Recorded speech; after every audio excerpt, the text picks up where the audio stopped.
Olá, tudo tranquilo? Aqui quem fala é o professor Davis Poço de Biologia e chegou o momento da gente resolver essa questãozinha do Enem 2023. Vamos lá? Olha só. Você percebeu na leitura do texto que ele traz um pouco da dinâmica do processo de fecundação, né? Ele fala aí da relação do espermatozoide com o ovócito secundário, mas tem um trechinho do texto que eu quero chamar a sua atenção que é a chave para a gente resolver a questão. Olha só. Ele fala assim, ó. Em um procedimento realizado, observou-se que nenhum dos gametas femininos foi fertilizado e, posteriormente, verificou-se que havia sido adicionado equivocadamente um coquetel de inibidores das enzimas do acrossomo. Aí você fala assim, professor, deixa eu ver se eu entendi direitinho se é esse o raciocínio. Quer dizer que os espermatozoides não conseguiram fazer o processo de fecundação porque a enzima ela influenciou no acrossomo? Sim, né? Mas vamos ver o comando e as alternativas? Olha só, o comando fala: o coquetel de inibidores impediu o ou a. Alternativa A, formação do pronúcleo masculino. Bem, chamamos de pronúcleo masculino o que seria o núcleo do espermatozoide, né? Então, esse núcleo do espermatozoide carregando apenas metade, né, da quantidade total de cromossomos aí da espécie, no caso apenas N cromossomos, esse pronúcleo ele é formado durante o processo da espermatogênese, ou seja, a formação do espermatozoide. Então, nesse caso, seria um processo anterior, né, ao processo de fecundação. Então, não foi isso que o coquetel fez, tudo bem?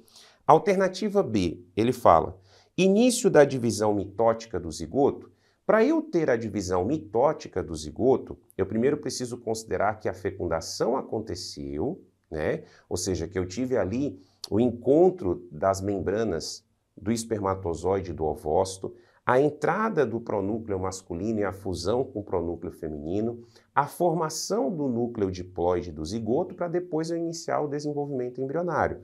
Só que, na verdade, os coquetéis inibidores, eles não inibiram essa etapa, eles inibiram uma etapa anterior. Né? Então você percebeu que na alternativa A ele fala de um evento anterior à atividade da enzima, e no caso, né, do coquetel, e no caso da alternativa B ele fala de um processo que só vai vir depois. A enzima não atuou nem no A e nem no que está escrito no B, na alternativa A e na alternativa B. Alternativa C, término da segunda divisão meiótica do ovócito. Quando ele fala em terminar a segunda divisão meiótica do ovócito, ele está falando justamente de quê? Que está impedindo com que aconteça a meiose 2 para a formação de quem? Do óvulo, correto?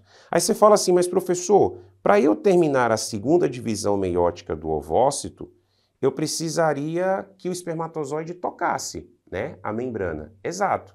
Só que a enzima, ela não está inibindo que o espermatozoide toque a membrana, ela está inibindo a atividade de penetração do espermatozoide, a atividade de passagem do espermatozoide pelos envoltórios do ovócito secundário, tudo bem? É só depois disso que acontece a fertilização, o encontro das membranas e se termina então a meiose 2.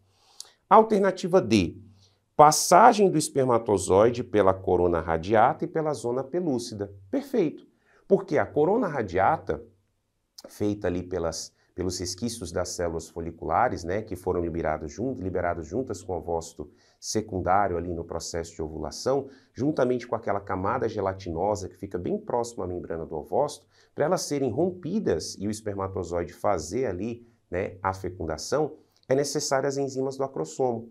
Então, se o inibidor impede esse processo, então eu não vou ter exatamente esses dois eventos. Então, a alternativa D está correta. Professor, e a alternativa E? Fusão das membranas plasmáticas do ovócito e do espermatozoide.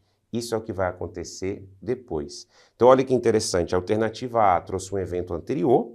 A alternativa B, a alternativa C e a alternativa E trouxe eventos posteriores. E o que trouxe exatamente a informação sobre a ação da enzima é o que está na alternativa D, que fala passagem do espermatozoide pela corona radiata e pela zona pelúcida. Tudo bem? Continue mandando ver nos estudos. Um forte abraço. Tchau.